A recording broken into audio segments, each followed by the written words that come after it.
At 6:03 in the morning on August 16, 1942, the U.S. Navy blimp L-8 took off from the naval station at Treasure Island in San Francisco Bay on a routine mission to look for Japanese submarines in the Pacific. The blimp had two 325-pound depth charges aboard in case it ran into a Japanese submarine. The weather was generally fair, with light winds and a ceiling of 800 to 1,000 feet. The day was slightly overcast, but visibility was good at 3 to 5 miles. The airship was crewed by Navy Lieutenant Ernest DeWitt Cody and Ensign Charles Ellis Adams. Both crew were Navy veterans with exemplary service records. 28-year-old Cody, who was the senior aviator of Airship Patrol Squadron 32 and a 1938 graduate of the United States Naval Academy. His commanding officer described him as one of the most capable pilots and one of the most able officers under his command. Adams, 38 years old and having just been commissioned as an officer, had 20 years' experience in lighter-than-air aircraft, with 2,281 hours of flight time in airships. He had served aboard the airships Los Angeles, Akron, and Macon, and had been decorated by the German government for rescuing Hindenburg passengers after that airship caught fire and crashed in 1937. The airship, L-8, or Love 8, had been built by the Goodyear Company to be used for advertising the Goodyear name. At the outset of war, Goodyear's 5 airships were requisitioned by the Navy, where they were used for coastal submarine patrols, a role for which they were well suited due to their ability to stay aloft for long periods of time. Love 8, 150 foot long and held aloft by 123,000 cubic feet of helium, had been commissioned into the Navy in March of 1942. The L-8 had seen good service with the Navy. During its 1,092 trips aloft, it had required no more than normal maintenance. The blimp had been inspected just 4 days prior to the August 16th patrol and was deemed to be in fine working condition. In fact, Love 8 had already earned a place in history during the war.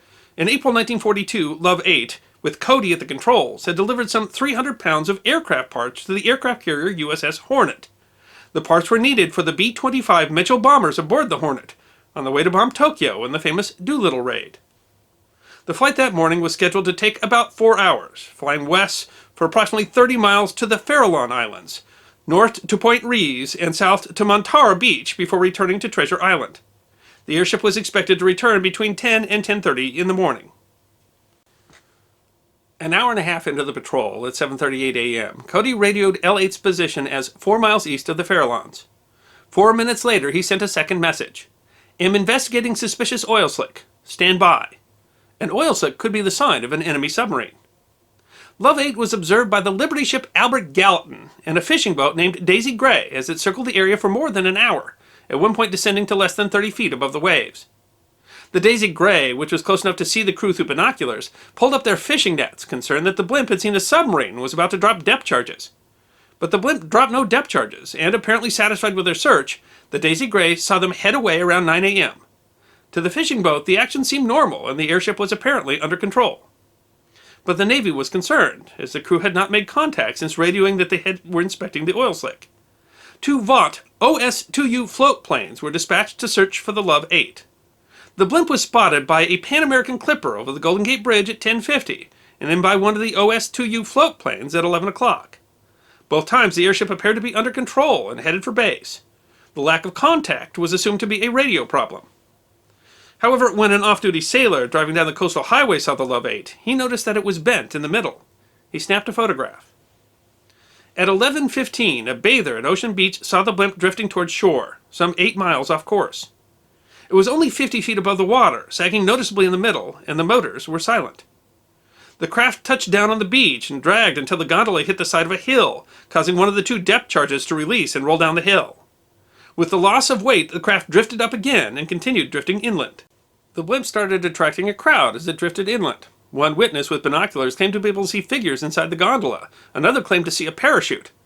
Both the Daly City police and fire departments started following the clearly disabled airship. By the time the airship finally went down, crashing into a home on the 400 block of Bellevue Avenue, hundreds of people were there to witness it. The ship set down softly, but the tail swung into some telephone wires and the envelope punctured, deflating the vessel. A volunteer fireman who lived next to the crash site rushed to help the crew. But there was no one on board. The gondola's door hung open. Firemen slashed the envelope, expecting the crew to be trapped inside, but they were nowhere to be found. Search crews were sent to search the land between where the airship came ashore and where it landed. The missing depth charge was recovered, but there was no sign of Cody or Adams. The airship was found to have been in perfect working order. Its engines were operational but idle. Its radio was fully functional, leaving the question of why the crew had made no additional contacts.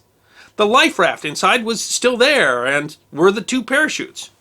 A crew member's hat was on the controls. A briefcase with secret codes was still locked in place.